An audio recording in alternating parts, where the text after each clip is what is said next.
Generation turned in front. He looks to have a lap full of force here, Burton, and now he presses the button and he accelerates away.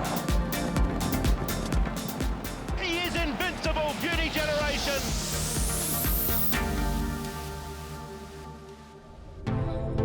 The FWD Champions Day is one of Hong Kong racing's most prestigious events, featuring 3 Group 1 races: the Chairman's Sprint, the Champions Mile and the QE2 Cup.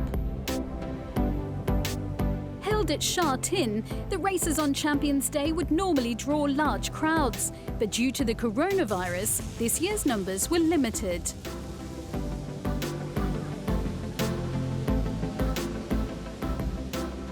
On Champions Day at Sha Tin, the Group 1 action is about to begin. It's the Chairman's Sprint Prize. Group 1, 1200, and they're racing. DB Pin missed the start. Athero began really well. He's up in search of the lead. Big Party, Hot King Prawn second and third. With 800 metres to go, pre-race favourite Athero, saddled by Australian jockey Zach Purton, was looking to claim a wire-to-wire victory before tragedy struck. Athero leads, 400 to go. Voyage Warriors ahead away. Hot King Prawns looking for a run between them. Athero is gone. Big Party went to second. Big Time Baby and Thanks Forever from the back. Voyage Warrior, Thanks Forever. The inside is Hot King Prawn. On the outside, Thanks Forever. Big Time Baby is lifting from Hot King Prawn. Mr. Stunning gets through late. Mr. Stunning's going to turn back the clock. Stunning! Mr. Stunning from either Big Time Baby or Thanks Forever. You cannot stop Karis Teaton today. He's won the last 3, and now he's produced a cracker. Trained by Frankie Law, the gelding became just the 3rd 7-year-old to win the race in its 41-year history. Following the sprint, all eyes turned to the Champions Mile. Open to 3-year-olds and older, the focus was on whether Beauty Generation could become the first horse to win the race for a 3rd time. You know, when you look at racing in Hong Kong, it typically is sprinters and milers. So 1200 and 1600 are the 2 distances that Hong Kong horses excel in. So the Champions Mile is a race in late April where the best milers in Hong Kong can compete with the best in the world. And I think it's very important in terms of a horse's international rating, because it really was a race that helped take Beauty Generation to the very top of the list worldwide. The highest-rated miler in the world coming into the race, Beauty Generation is trained by Hong Kong-based John Moore.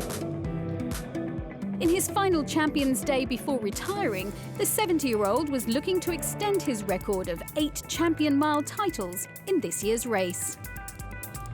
I've been around horses from the day I think I was born. So it really takes a very good eye, in particular, to identify the athlete, and then, of course, look back at the pedigree and to see what pedigrees do very well in this jurisdiction. And then, of course, find the owner that has the right sort of budget to buy that particular individual. Just winning a race, there's a lot of satisfaction with that. But winning black type races, you've got to have a second think and say, wow, that was really something. We've come out and won black type. All the hard work was put into it. Now it's all paid off. They look set. There is the all clear from the back of the gates for the Champions Mile. Are we about to witness history at Sha Tin? They're racing. Having made history in 2019 with the most wins in a single Hong Kong season, Beauty Generation was the overwhelming favourite and settled into second behind Ka Yin Star during the early going.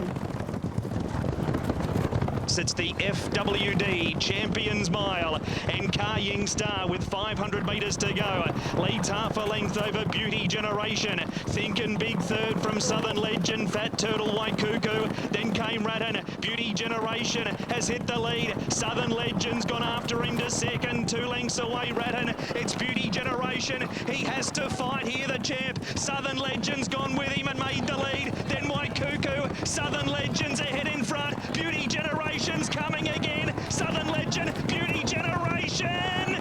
Maybe Southern Legend got the head down. Southern Legend might have won the Champions Mile over Beauty Generation. What a finish.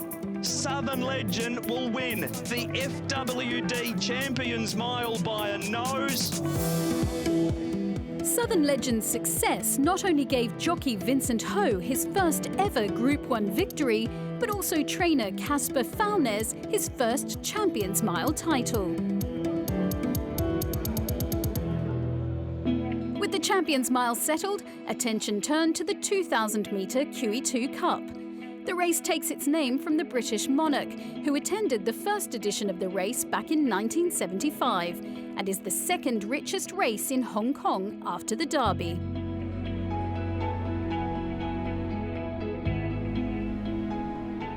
Unfortunately, this year's Hong Kong Derby winner Golden 60 was withdrawn by trainer Francis Liu before race day, bolstering the chances of last year's runner-up Exultant.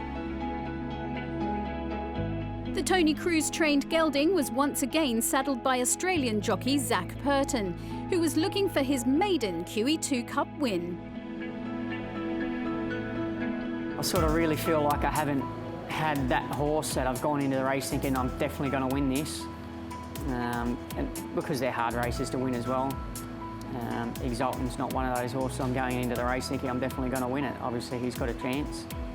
But it's going to come down to barriers and the way the race is run. He's a good horse, but it's a strong race. The third of the Group 1s, Exultant 1.4. Just the 7 runners. Set at the 2,000. Racing. Glorious Dragon, Furore both away well. Time Warp, as expected, heads forward and Elusive Stakes in a line of 4 at the winning post the first time.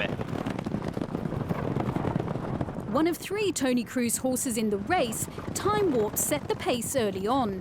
Saddled by jockey João Moreira, the Brazilian was looking for his second victory in the race, having won the QE2 Cup back in 2017, on board Neo-Realism.